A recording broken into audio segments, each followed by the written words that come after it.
Merci beaucoup.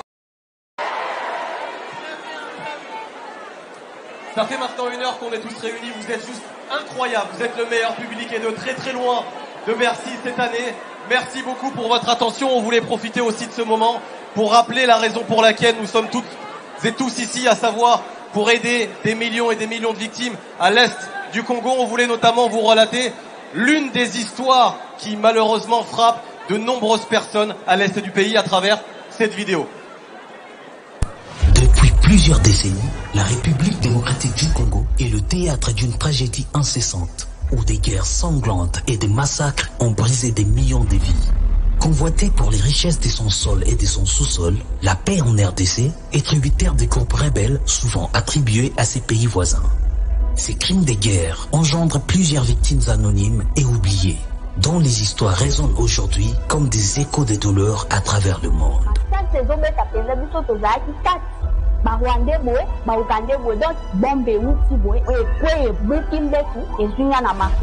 Bon, na mena kalisi place wana te parce que esi ekomi. Nous doit changer à côté. Même si toi va faire nini et pour changer te na tikali bongo. Je m'appelle Desange Kabo Kamate.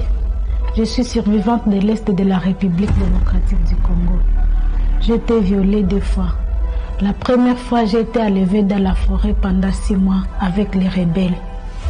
Et là, j'avais eu un grossesse et j'ai un enfant garçon.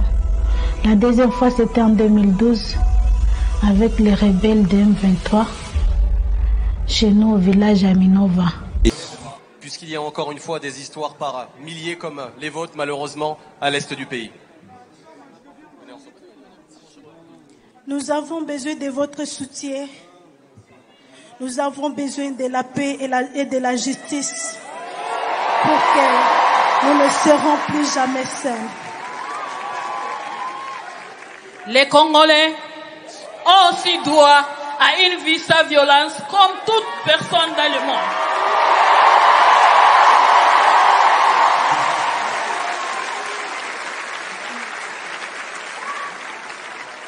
Du bruit s'il vous plaît pour elle. Merci beaucoup au Fonarev et à cette association qui œuvre beaucoup à l'est du pays et qui aide notamment des personnes comme elle. Du bruit aussi pour l'association et les nombreuses associations qui viennent en aide aux nombreuses victimes de la guerre. Du bruit s'il vous plaît, elle est très émue.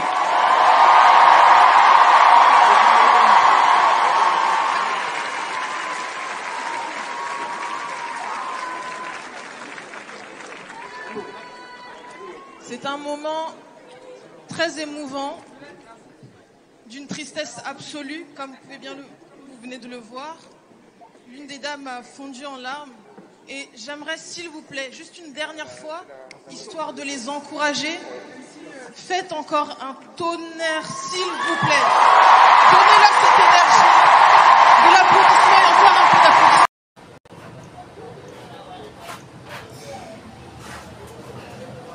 Mbote mingi esengo makasi ya kozala liboso ya baetandola bino babozwaka libako malamu ya kolandanga ya bino Ange Kachila libanda mboka na kati ya mboka kotombela bino bolandi bolamu pamba te situation to etumba ya ekolo Congo oyo tosito longi osi toganye bitumba oyo na bandi ete eza victoire ya bakongole nyonso ya bakongomani nyonso na bandi tokotika te kokoba mpona kokoma nango mpenza ntina suka parce que objectif eza ya ko gérer Afrique to ko contrôler to kozwa bokonzi na likolo ya Afrique Congo na bandi ete yangwana to ko kende nango et sikawa to lelo wa na ko féliciter na bato to sa bandai ko sa na bango front ba diaspora o ba libanda mboka na Paris, Londres, Belgique et sikawa pi bosi bozwami en tout cas to pesibino atondo mingi pamba te.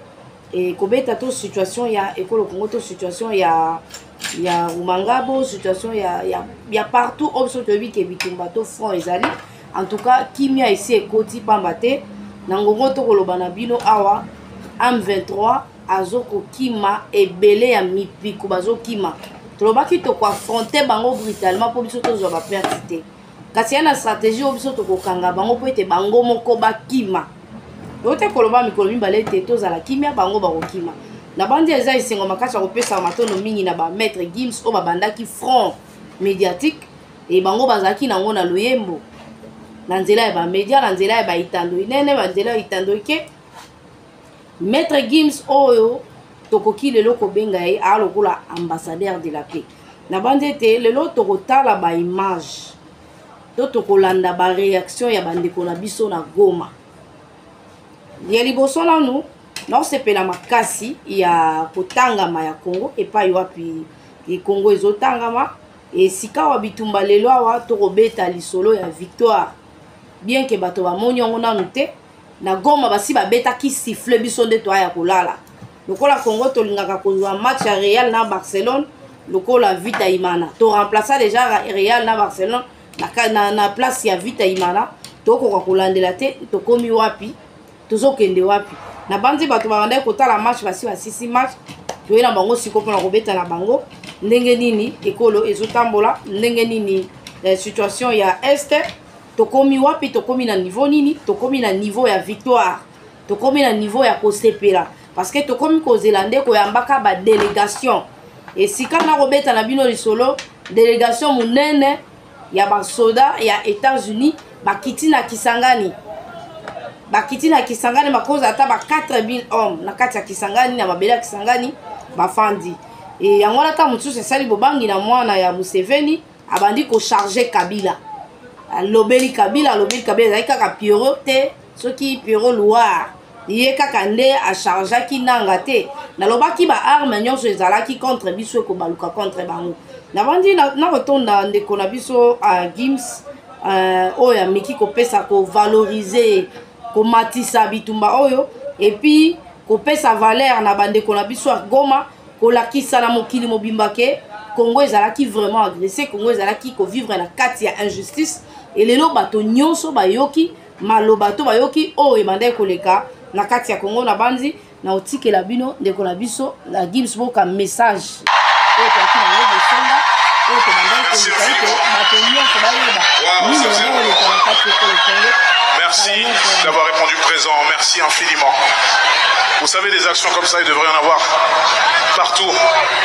On est 100 millions de Congolais au Congo, 20 millions juste à Kinshasa.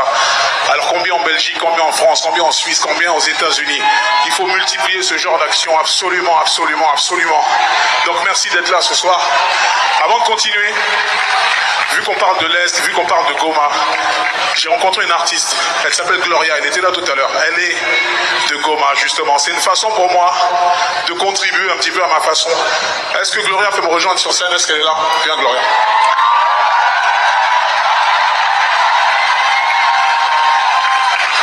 Waouh!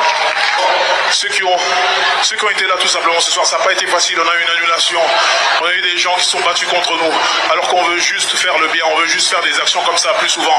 Donc merci infiniment Paris, merci pour tout. Voilà, wana ezaki sikoyo maître Gims apesi matono mingi to a remercier bato oyo bazaki na kati ya bitumba oyo. Bitumba ezaki nini ya olakisa problème ya Congo. Problème à Congo ezalaki agression na kati ya est na biso ki me bande koleka. Mais l'autre soit témoignage ya bato o bazaka na Goma, bato ba vivre violence o bananga. Basala o Kabila sala na kolabo na Kigali pendant 30 ans. Donc le quoi biso sotolobaki 30 ans c'est trop. 30 ans ça suffit pour na ba viol na kati ya mabele na biso. Et tolobaki koloba bitumba na este et alokola tolongola este na kati ya Congo. Toto kolongola Goma Bukavu na kati ya Congo. Et lelo tolobi bitumba na kati ya Congo, bitumba siko c'est parce que biso soto sentir que biso nyonso ba congolais to menacé. Na bandi tolanda susu témoignage ya tolanda susu ba image ya Goma. Pamba te biso tanto fanda ka tojo beto to sepela mati ya Real. Eza esengo ya mboka na bango ya biso kutu eza kuna kutu te biso to na kati ya kobunda koluka stabilité o bango bazala ngo mais biso to lingaka kaka kwa vie o ya bato na banzete epesaka biso mo le ça va aller bien ou pas boyo kasiko bandeko na biso ya Goma. En tout cas, je suis super contente de soutenir le Congo et j'espère que vous aussi, du coup, sinon vous ne serez pas là. Et je vous fais des gros bisous, en tout cas, merci beaucoup.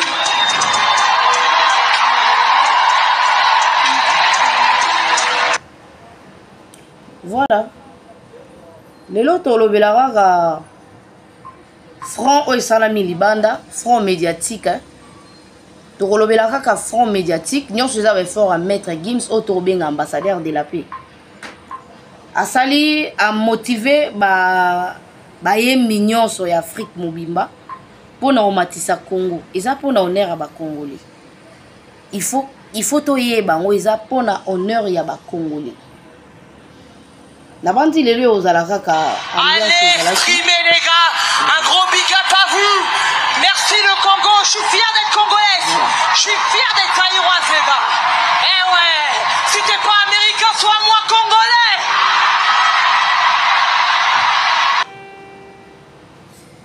Voilà, bandeko, en tout cas, to partager élément oyo, to partager yango pour nous repérer sa valeur na Congo, le quoi ba congolais té. Ba pesi biso valeur, ba tu vas répondre à une invitation et puis ba valoriser congolais grâce à ya bitumba o Maître Gims abandi obunda nango banda na Macron biso so toyebi bitumba o bandi Macron abandi obundisa Maître Gims pour Maître Gims abandi ko telemela Rwanda aki muto aliboso to musicien aliboso a telemela Rwanda et lelo wa to moni situation to komi nango eza ko pesa ye penza et sengo to ko pesa ye sika na ye ya koloba ete Maître Gims ameka penza ko kumbela to ko pusa na lisusu ko lakisa to ko yebisa na baninga oyo babandaki ko négliger bitumba oyo ba o babandaki ko négliger effort oyo pa mate bandaki ko senga moto nyonso akota na kati ya scène pona koyeba nini penza rôle ya bato moto na moto bakoki kosala nini na bandi tozokoba na biso kaka na kati ya message oyo eza message moko patriotique oyo senga moto nyonso a partager yango yo senga bato nyonso bakota penza likambo oyo talaki biso nde ba congolais na bandi ete ekozala eloko ya suka offensive ya suka oyo biso tokosala eza offensive ya suka oyo biso tozosala lelo awa toye sikoyo na mannequin na biso Didi Stone congolais mwana Alia na Kofi Olomide masalaki bapesaki biso mannequin oyo incroyable, vous êtes le meilleur public et de très très loin de Bercy cette année. Merci beaucoup pour votre attention. On voulait profiter aussi de ce moment pour rappeler la raison pour laquelle nous sommes toutes et tous ici, à savoir pour aider des millions et des millions de victimes à l'est du Congo. On voulait notamment vous relater l'une des histoires qui malheureusement frappe de nombreuses personnes à l'est du pays à travers cette vidéo. Depuis plusieurs décennies, la République démocratique du Congo est le théâtre d'une tragédie incessante, où des guerres sanglantes et des massacres ont brisé des millions de vies. Convoitée pour les richesses de son sol et de son sous-sol, la paix en RDC est tributaire des groupes rebelles souvent attribués à ses pays voisins. Ces crimes de guerre engendrent plusieurs victimes anonymes et oubliées, dont les histoires résonnent aujourd'hui comme des échos de douleur à travers le monde.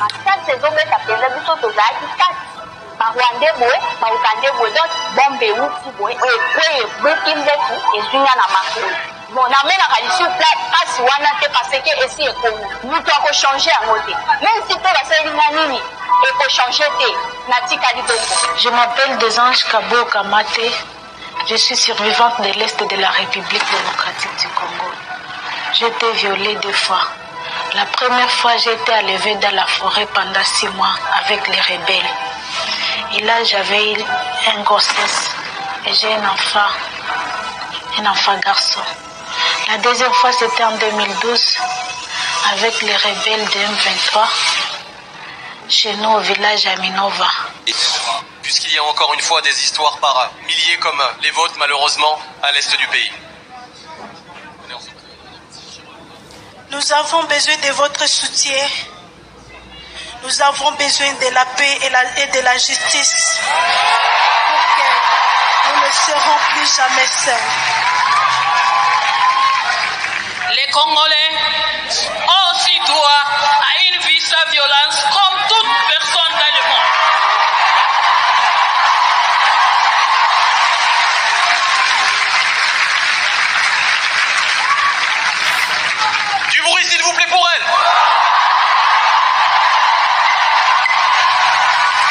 Merci beaucoup au Fonaren et à cette association qui œuvre beaucoup à l'est du pays et qui aide notamment des personnes comme elle. Du bruit aussi pour l'association et les nombreuses associations qui viennent en aide aux nombreuses victimes de la guerre. Du bruit s'il vous plaît, elle est très émue.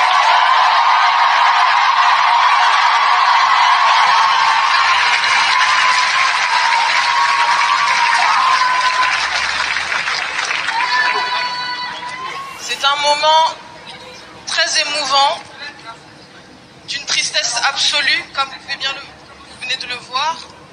L'une des dames a fondu en larmes et j'aimerais, s'il vous plaît, juste une dernière fois, histoire de les encourager, faites encore un tonnerre, s'il vous plaît. Donnez-leur cette énergie. De l'applaudissement et encore un peu d'applaudissement. Voilà.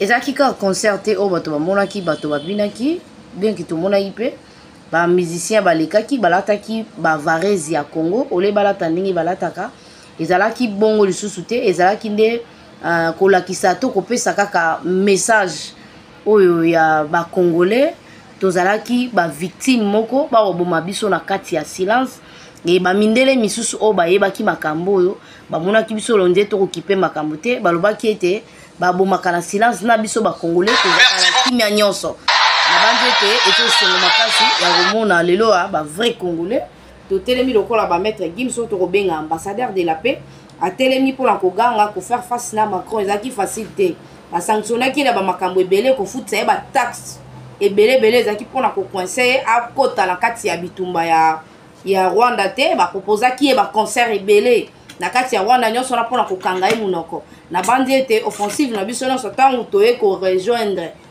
bango lokola bamaître Gims babandaki bitumba oyo parce que biso tobanda omona kaka na Goma ndenge ezalaki e totiki bango jeune fille oyo aleli asengi kimia na bato nyonso donc alobi ke baza na posa batikala lisusu bango mon côté parce que pendant 18 ans to 20 ans ya reine ya Kabila bato bandeko na biso ya Goma bandeko na biso ya Bukavu oyo nyonso baka na este bazaki bango moko moto akolobela bango aza te parce que biso mpe na kati ya Kinshasa tozalaki na makasi ya kolobela bango te tandis que tobandaki koluka liberté na biso d'abord envers barwandais oyo bazalaki na kati ya mboka na biso mpona kokonza biso alelo tosika walokwa tozwi pouvoir ya kocontrôler barwandais parce que pouvoir wana eutaki epa na biso barwandais bana pouvoir ya kocontrôler te nalobaka chaque fois pouvoir ya kocontrôler Afrique centrale fo moto auta na Congo awa au moins Tshisekedi nde aza na chance ya kogérer to kocontrôler Afrique centrale déjà toana kati ya baproposition ya ebele makasi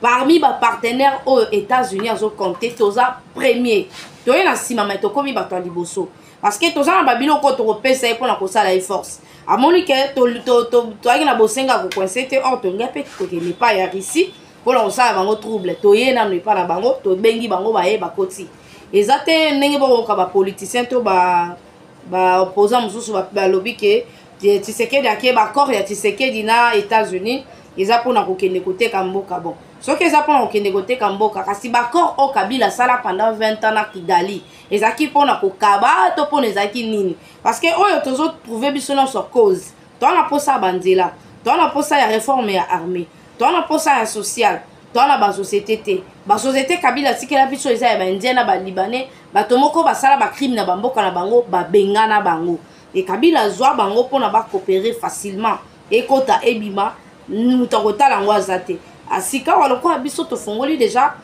front to tofongoli ya biso bitumba en tout cas na bandi biso nyonso toa na kati ya front oyo nasengaka na bandeko bayiboka oyo bakolanda biso totika bitumba oyo te et puis koencourager bato oyo baza sur terrain bawazalendo bawazashu bawazalove oyo tolingaka mingi mikolo nyonso en tout cas bango baza kaka na logique ya kosalaka bokengi lokola bango baza basindili ya kati ya ekolo Congo totie bango basala bokengi pamba te kuna cesse le fait le kakate kuna cesse le fait zate na bandi na walika le centre toujours bakondongwana na badongolo miso pamba te bango batikali kaka na accès moko bapesa bango ke po bolia malamu esengeli kokota na kati ya walikale bozwa ba or bokoteka na facilité à part ba or M23 ans eloko koteka te et bapesi bango pe mikolo ya kotanga po ete bango nyonso babima na kati ya sol na biso et nani Mama Thérèse Kaikwamba na ministre des Affaires étrangères ya ba sanguinaire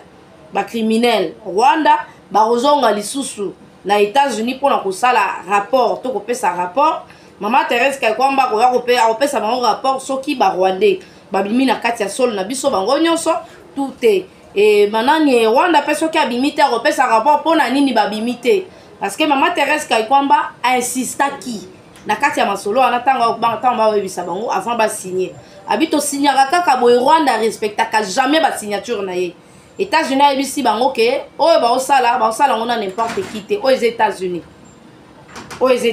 eza eloko eza siko ba sakana nango te bango ba yebi sort na bango eza nini na bandi dans tika bino na maître Gims pour un message à kitoko oyo abombela biso ezaki kaka concert tout le monde bato ba robina fallait ayemba ki bato ba sepela ki et fallait yaki na elembo moko ya rolakisa ba congolais pe en tout cas na mekako tcha susu ndeko la biso fallait parce qu'il faut encourager bandeko o bazwa ki courage ya okende pour na rolakisa ko défendre mboka na ndenge singeli esingeli na biso kopesa bango pe lokumu kopesa bango lokumu prochainement ba o pe bazana projet wana ba mekako banango ezokota na kati ya bitumba po na logique ya makambo kotikela bato moko mibale misato pona makambo tali bitumba nde bande ko maloko a négligence ya ba makambo mwa mingi na bandi okwa biso nyonso tosuko koti to kota nanu na tolakisa kaka image ko distraire ko eza musique eza ya biso te sauf que message nde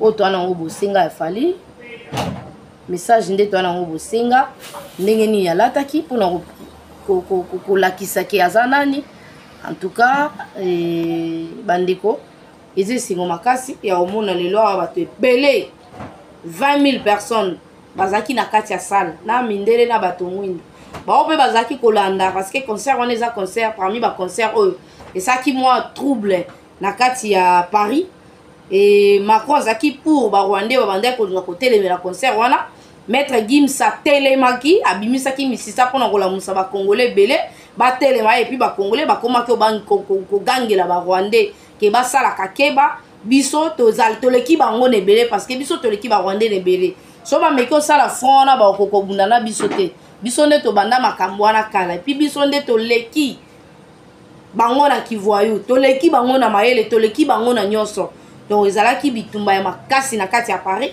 et suka maître Gims alongaki po ete tobeta to koma na niveau ya kolakisa to kotombola bendele na biso na Paris epai wapi moto akambaka Paris Macron o aza partenaire privilégié ya ba M23 tisika to beta na million solo malgré États-Unis et s'imposer ana chote il faut ndima parce que bango baza grande puissance na marambo ya guerre France azate na marambo ya guerre Macron kotelema te po anelo ko kopesa te sauf que Macron bande ko yiba nde minduki ya Ukraine po apesa nango Kigali na bandi ete nde sika wana makambo esuki lelo wana mbongo amoni moya osala ezate akutani na Tshisekedi na Rome ambongo amoni lokola amoni demi-dieu parce que abanda omona Tshisekedi on dirait camarade na ye lelo offensive bango batombolaki mpona kokitisa Tshisekedi lelo aemeli bango elongo lie na poste oyo azalaki nango bandaki kosala nango kimafia parce que poste oyo azalaki nango nde poste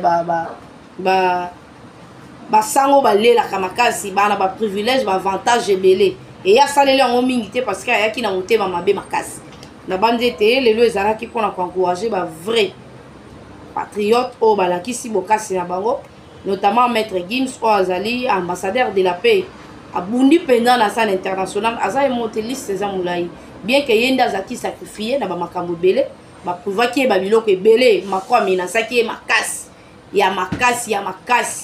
voire même komenase ye makambo ne etalaki musique ayakosala déclaration ye ata musique te ana babiloko ne akoki osala donc atikalaki na carrière moko oyo akobundelaka ekolo Congo na bandi ete tokomi na biso na suka na otika bino na maître Gims tika bino na maître Gims po toyoka susu message na bandeko oyo bakota na nsima biso nyonso tozala na liloba moko bitumba moko tolinga Congo moko eza kaka be moko oyo biso nyonso tokoki kaka kotiela motema to tokoki mpenza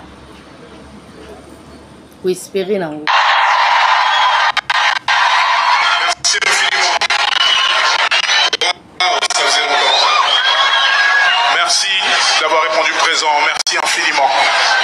Vous savez, des actions comme ça, il devrait y en avoir partout. On est 100 millions de Congolais au Congo, 20 millions juste à Kinshasa. Alors combien en Belgique, combien en France, combien en Suisse, combien aux États-Unis? Il faut multiplier ce genre d'action, absolument, absolument, absolument.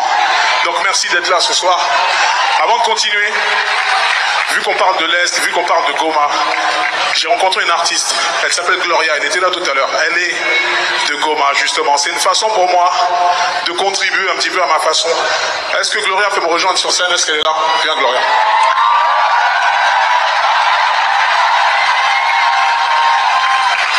Waouh! Ceux qui ont été là tout simplement ce soir, ça n'a pas été facile, on a eu une annulation, on a eu des gens qui sont battus contre nous, alors qu'on veut juste faire le bien, on veut juste faire des actions comme ça plus souvent. Donc merci infiniment Paris, merci pour tout. Voilà, tokomi na suka, totondi bino matondo mingi nde awa tokabwana bino bandeko, to partager, to liker, to bosa na campagne na biso te. Et ressemble à savant tout dans l'Assemblée nationale. Merci.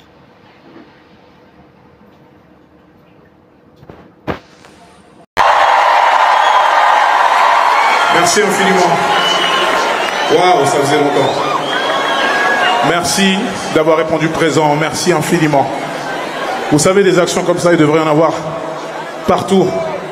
On est 100 millions de Congolais au Congo, 20 millions juste à Kinshasa. Alors combien en Belgique, combien en France, combien en Suisse, combien aux États-Unis? Il faut multiplier ce genre d'action, absolument, absolument, absolument. Donc merci d'être là ce soir. Avant de continuer, vu qu'on parle de l'Est, vu qu'on parle de Goma, j'ai rencontré une artiste, elle s'appelle Gloria, elle était là tout à l'heure, elle est de Goma justement. C'est une façon pour moi de contribuer un petit peu à ma façon. Est-ce que Gloria peut me rejoindre sur scène? Est-ce qu'elle est là? Viens Gloria.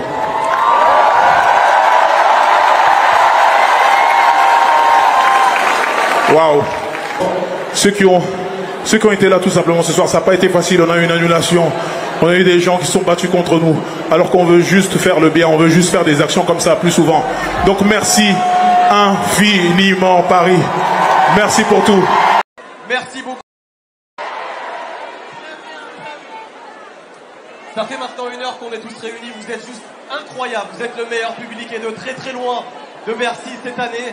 Merci beaucoup pour votre attention. On voulait profiter aussi de ce moment pour rappeler la raison pour laquelle nous sommes toutes et tous ici, à savoir pour aider des millions et des millions de victimes à l'est du Congo. On voulait notamment vous relater l'une des histoires qui malheureusement frappe de nombreuses personnes à l'est du pays à travers cette vidéo. Depuis plusieurs décennies, la République démocratique du Congo est le théâtre d'une tragédie incessante, où des guerres sanglantes et des massacres ont brisé des millions de vies. Convoitée pour les richesses de son sol et de son sous-sol, la paix en RDC est tributaire des groupes rebelles souvent attribués à ses pays voisins. Ces crimes de guerre engendrent plusieurs victimes anonymes et oubliées, dont les histoires résonnent aujourd'hui comme des échos de douleurs à travers le monde. Barwande boy, Baugande boy, donc bombe wuti boy, et buki mbetu, et zunya na makolo.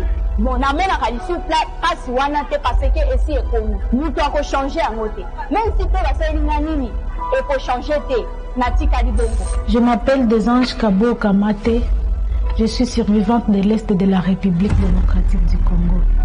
J'ai été violée 2 fois. La première fois, j'ai été enlevée dans la forêt pendant 6 mois avec les rebelles. Et là, j'avais eu une grossesse et j'ai un enfant garçon.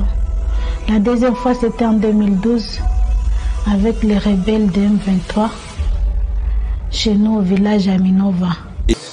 Puisqu'il y a encore une fois des histoires par milliers comme les vôtres, malheureusement, à l'est du pays. Nous avons besoin de votre soutien. Nous avons besoin de la paix et de la justice pour que nous ne serons plus jamais seuls. Les Congolais ont aussi droit à une vie sans violence comme toute personne dans le monde.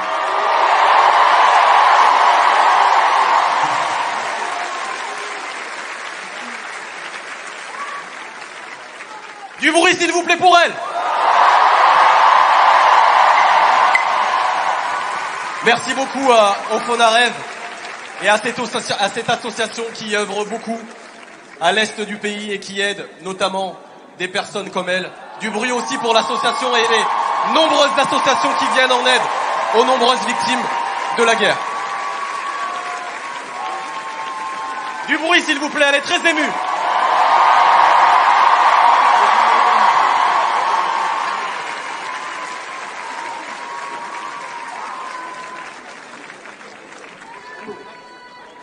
C'est un moment très émouvant, d'une tristesse absolue, comme vous venez de le voir. L'une des dames a fondu en larmes et j'aimerais, s'il vous plaît, juste une dernière fois, histoire de les encourager, faites encore un tonnerre, s'il vous plaît.